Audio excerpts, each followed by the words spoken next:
रमेश के पास दो गायें थीं, सुरभि और धवली। धवली रोज दूध दे रही थी और सुरभि गर्भवती थी। रमेश हर रोज धवली का दूध निकालकर बाजार में बेचकर कमाई करता था। वो धवली गाय पर हमेशा मेहरबान रहता था, मगर सुरभि गर्भवती के कारण दूध नहीं दे पाती थी, इसीलिए रमेश उसकी तरफ ध्यान ही नहीं देता था। रमेश लालची और निर्दय इंसान था। रमेश धवली को अच्छा खाना खिलाता, मगर बेचारी गर्भवती सुरभि के आगे सूखी घास डाल देता, जिससे उसकी ठीक से पेट भी नहीं भरती थी। इस वजह से सुरभि हमेशा दुखी रहती।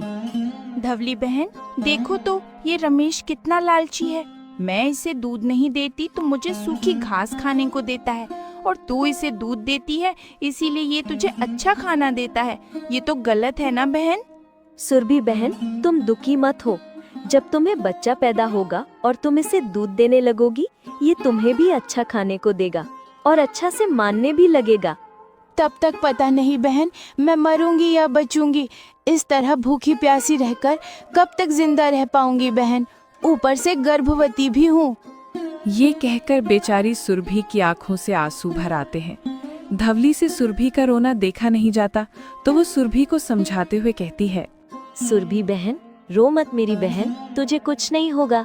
सुन, ये रमेश लालची और निर्दयी है, तो क्या हुआ? इसकी घरवाली मीरा तो दयालु है ना। देखना, वो तुम्हारे बारे में जरूर कुछ सोचेगी। रमेश जितना लालची और कठोर आदमी था, उसकी पत्नी मीरा उतनी ही दयालु और कोमल हृदय वाली थी।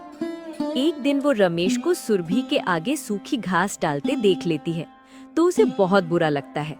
वो रमेश से कहती, पाप लगेगा पाप। अरे मैं क्या कोई धन्ना सेठ हूँ जो इस गर्भवती गाय को मुफ्त में अच्छा खाना खाने को दूं? अरे ये कौन सा भी दूध देती है? धवली तो बहुत सारा दूध देती है, इसीलिए उसे पौष्टिक आहार खिलाना जरूरी है, समझी तुम? आप इस गाय के साथ ऐसा क्यों कर रहे हो? जैसे धवली हमारी गाय है, वैसे ये भी बच्चे को जन्म देने के बाद ये भी दूध देगी। ये भी गर्भवती है, इसका और इसके बच्चे की सेहत का ख्याल रखना भी तो जरूरी है। सिर्फ दूध निकालने से नहीं होता है ना।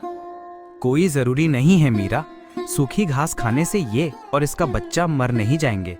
धवली के दूध से होने वाली आमदनी मैं इसके खाने पर नहीं लुटा सकता।